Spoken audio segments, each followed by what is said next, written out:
Bismillah wa salatu wa salamu ala rasulillah wa ala alihi wa ashabihi ajma'in. Nous sommes en ce moment même en train d'accomplir un jeûne, le jeûne du jour de Ashura, qui correspond au 10e jour du mois sacré de Muharram. Et si nous jeûnons ce jour, c'est pour remercier Dieu d'avoir sauvé Moïse et les Hébreux qui ont cru en lui des griffes de Pharaon et de son armée. C'est en ce même jour, en cette date anniversaire, il y a des milliers d'années, que Pharaon et son armée se sont jetés la tête en avant dans la gueule du loup. Souvenez-vous, Pharaon s'est réveillé au matin et il a remarqué que Moïse et les Hébreux avaient pris la fuite durant la nuit vers la mer Rouge. Et il a rassemblé son armée en leur disant: nous sommes bien plus nombreux qu'eux, ils sont qu'une poignée, nous allons les rattraper et en finir avec eux. Après des dizaines et des dizaines d'années de conflit, ils ont osé se sauver et ils voulaient les exterminer. Et au moment où Moïse arrive enfin sur la plage devant la mer Rouge, il voit l'armée de Pharaon à ses trousses. Et son peuple a peur. Et ils disent au Pharaon: nous allons être rattrapés et décimés. Et il dira: non, Dieu est avec moi. Et là va se produire le plus grand des miracles. Il va prendre son bâton et sous l'ordre de Dieu, il va frapper la mer et elle va s'ouvrir en deux, laissant un passage sec. Et ils vont entrer dans ce chemin. Et Dieu nous dit que les vagues étaient comme des montagnes. Ils vont réussir à arriver de l'autre côté, sur l'autre rive. Une fois arrivé là-bas, Pharaon arrive là où ils étaient auparavant. Il n'est pas encore rentré. Et à ce moment, il a une hésitation. Est-ce que j'entre dans ce chemin ou je n'entre pas? Et ce qui est incroyable, c'est qu'il sait au fond de lui-même, à ce moment, que c'est un miracle, ce n'est pas de la magie. La mer est ouverte en deux. Comment peut-on nier ce prodige? Il sait que Dieu est avec Moïse et les Hébreux. Et il sait comment ça va se terminer pour lui. Et pourtant, il se lance à leur poursuite. Il sait au fond de lui-même qu'il peut mourir. Et ce qui est plus incroyable, c'est que son armée, tous ses soldats, ont foncé tête baissée. Pourquoi Pharaon et son armée ont pris ce risque? Pourquoi? Avant de répondre à cette question, d'abord, un principe en islam.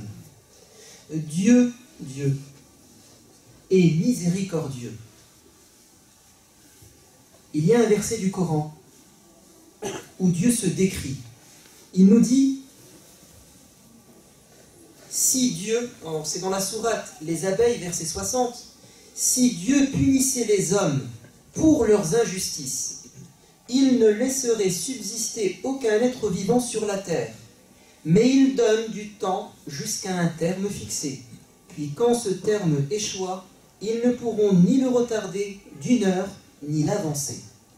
Dieu nous dit: si je devais, par ma justice, vous punir quand vous me désobéissez, quand vous faites du mal, il n'y aurait plus aucun être vivant sur terre. Vous serez tous punis par Dieu. Mais Dieu nous dit: par ma miséricorde, je vous laisse un répit, je vous laisse des occasions, je prolonge votre vie en vous donnant des avertissements et des signes clairs, dans l'espoir que vous reveniez vers moi, dans l'espoir que vous vous repentez.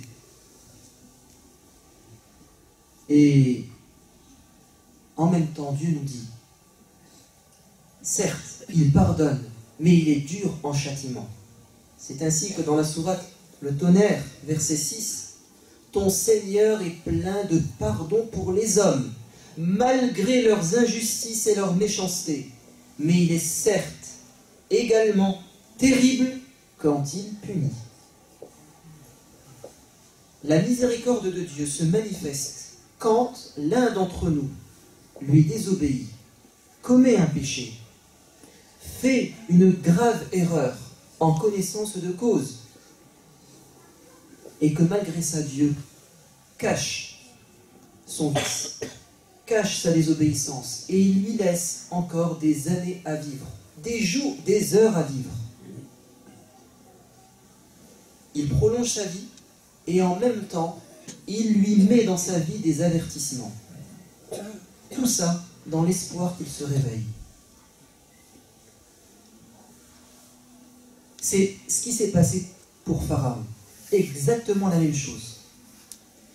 Pharaon, la vie de Pharaon, nous fait dire que Dieu a été miséricordieux avec lui. Dans l'espoir que lui et ses dignitaires, ses notables, croient en Dieu et qu'ils ne persécutent plus les Hébreux. Et sachez que ces avertissements et ces miracles ne sont pas venus en un seul moment. Ils se sont étalés sur plusieurs dizaines d'années. Donc Dieu leur a donné des chances de se repentir. Dieu nous dit dans la sourate Hud, le prophète Hud, versets 96 à 99, nous avons envoyé Moïse avec nos signes et muni d'une preuve éclatante. Nous avons envoyé Moïse avec nos signes, il y en a eu 9.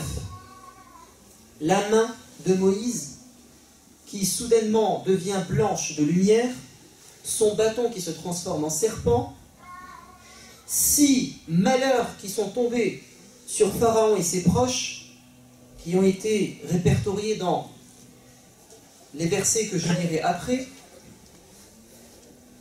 6 malheurs, ça nous fait 8, et le dernier, et c'est le plus grand des miracles, c'est quand le bâton a ouvert la mer en deux. C'est pour ça que Dieu nous dit, nous avons envoyé Moïse avec nos signes et muni d'une preuve éclatante. La preuve éclatante, c'est celle-ci. À Pharaon et ses notables, mais ces derniers suivirent l'ordre de Pharaon. L'ordre de quoi? De traverser la mer. Ils suivirent, malgré ces 8 signes précédents, et malgré ce signe qui était devant leurs yeux, ils suivirent l'ordre de Pharaon, bien que son ordre fût dénué de tout sens et de toute sagesse. Le bon sens, à ce moment, c'était de faire demi-tour. Mais ils l'ont suivi. C'était des moutons de panurge. Cette expression signifie que parfois, il y a des gens qui suivent bêtement et aveuglément des stars, des icônes, des divinités, même si elles les emmènent dans le malheur, la tristesse, les problèmes dans la vie quotidienne. Ils les suivent tête baissée.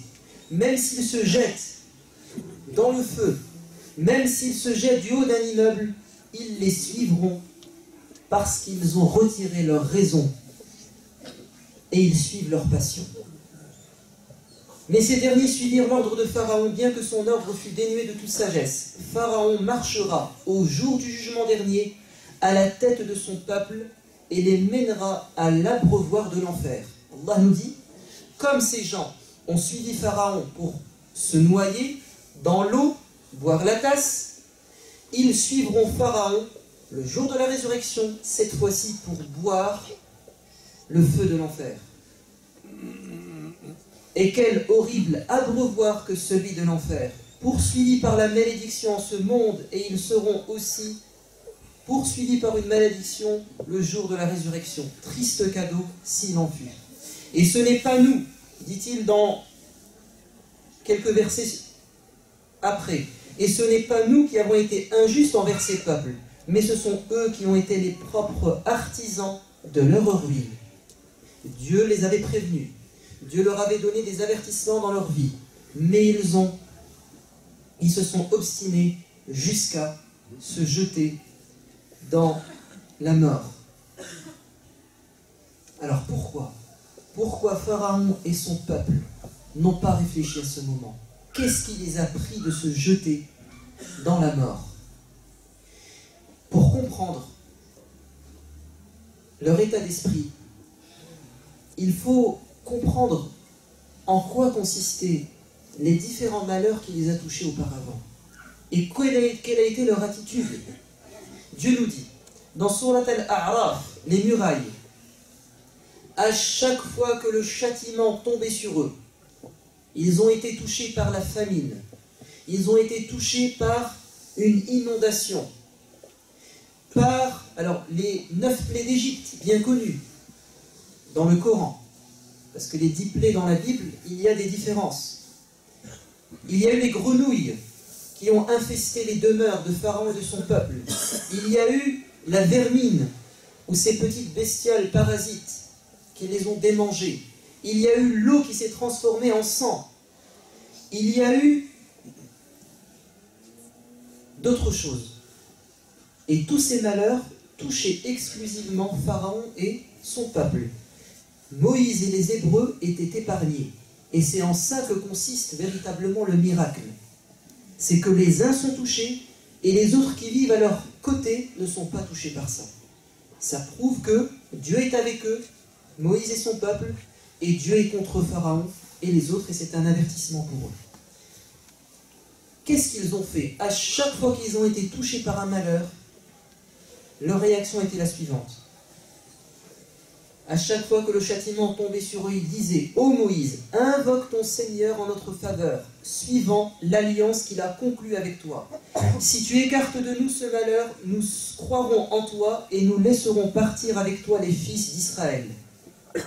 Mais une fois que nous les eûmes arrachés à leur détresse, pour le temps que nous avions fixé, parce que Dieu savait très bien qu'après les avoir sortis du malheur, ils allaient manquer à leur parole. Ils trahirent leur serment. Nous sévîmes alors contre eux en les engloutissant dans la mer pour avoir douté de nos signes et les avoir méconnus. À chaque fois qu'ils étaient dans la détresse et le malheur, ils demandaient à Moïse de les sauver. Et Moïse leur disait: d'accord, je vous sauve. Dieu est clément et miséricordieux. Est-ce que vous promettez d'arrêter? Et ils disaient oui à l'unisson. Une fois délivrés des malheurs, ils revenaient à l'attaque. Ils désobéissaient à Dieu et ils continuaient à persécuter les Hébreux. Jusqu'au 9e signe, la mer s'est ouverte en deux. Et en fait, ils sont rentrés dans ce chemin, c'est parce qu'auparavant, ils ont pris l'habitude de transgresser les limites de Dieu. Ils ont pris goût à la désobéissance. Et celui qui désobéit à Dieu énormément, malgré les avertissements, à un moment donné, les avertissements n'ont plus d'effet sur lui. Au départ, ça a un effet sur lui. La deuxième fois, ça peut encore marcher. Et puis la troisième, quatrième, cinquième, sixième fois, c'est devenu une habitude. C'est devenu, son cœur s'endurcit. À ce moment, le miracle n'avait plus aucun effet sur eux. Ils ont été aveuglés. Et pourtant, ils avaient été prévenus auparavant. Dans Surat An-Nazi'at, les arracheurs, c'est-à-dire les anges qui arrachent violemment les âmes de ceux qui étaient malfaisants sur terre. Dieu nous parle de Moïse et de Pharaon, en disant à Moïse: rends-toi auprès de Pharaon, car innahu tara. Et en arabe, tara, ça veut dire il a dépassé toute limite. À chaque fois que je lui ai mis une limite, il l'a transgressée. À chaque fois que je lui ai remis une limite, il l'a encore transgressée.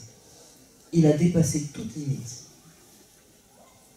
Vous savez, ce qualificatif qu'il a attribué à Pharaon et qui a conduit à sa perte, c'est le même qualificatif que Dieu répète à la fin de la sourate en parlant de nous.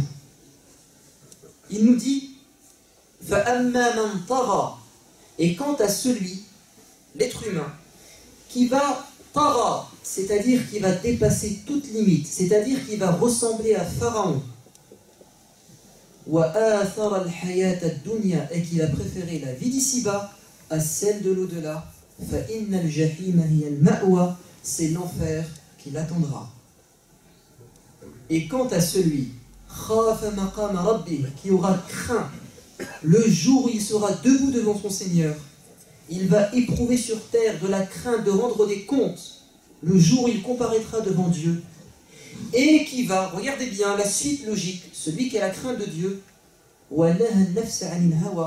et qui va maîtriser ses envies et ses passions. Alors il aura comme demeure éternelle le paradis. Autrement dit, si Dieu nous invite fortement à jeûner le jour de Ashura, c'est pour nous souvenir que Pharaon et son peuple se sont jetés dans la mort et dans le malheur parce qu'auparavant Dieu leur avait fait des avertissements et qu'ils ont pris goût à la transgression. Il faut faire attention parce que parfois nous sommes des petits pharaons, ou bien on passe par une période de notre vie où on est pharaonique. C'est-à-dire que on nous lance des avertissements, nos parents nous avertissent, nos amis nous avertissent, les paroles de Dieu et du prophète arrivent à nos oreilles, on entend, mais on ne veut pas réfléchir, et on prend goût à la transgression. Et peut-être que un jour la mort arrivera, et à ce moment, comme pour Pharaon, le repentir ne servira à rien. Dieu nous dit, mais aucun pardon ne sera accordé à ceux qui continuent inlassablement à pécher et qui, à l'approche de la mort, au moment de la mort, quand ils agonisent, ils disent, à présent, nous nous repentons, au moment où l'âme commence à sortir. Allah n'accepte pas le repentir à ce moment, c'est trop tard. Ni à ceux qui meurent en état d'infidélité, à tous ceux-là seront réservées d'affreuses souffrances. Tant que nous sommes en vie, les avertissements continuent. Tant que nous sommes en vie, la porte du pardon est ouverte. Mais la mort peut arriver à tout instant. Pharaon, quand il a été englouti par les flots, vous savez ce qu'il a dit? Et c'est rapporté dans le Coran. Il a dit, j'ai cru dans le Dieu des Banu Israël, dans le Seigneur de Moïse et de son peuple. Et je suis maintenant soumis à Dieu. Au moment où il était en train de mourir. Et Dieu répond, maintenant, alors qu'auparavant, tu as été un pervers, un criminel. Autrement dit, ça ne sert à rien. Et Dieu termine en disant, nous allons aujourd'hui préserver ton corps afin que tu sois un signe pour les gens qui te verront, pour les générations à venir. Pharaon est un signe pour nous. Et c'est un avertissement de plus que Dieu nous fait dans notre vie. Alors il est grand temps, en ce jour de jeûne, alors que nous espérons par cette adoration que Dieu nous pardonne les péchés d'un an passé, de prendre la ferme résolution de ne plus désobéir à Dieu dans l'année qui suit. Maintenant et pas après. Arrêtons de prendre goût au péché et à la désobéissance. Ça peut se retourner contre nous. On a tous des péchés, on fait tous des erreurs.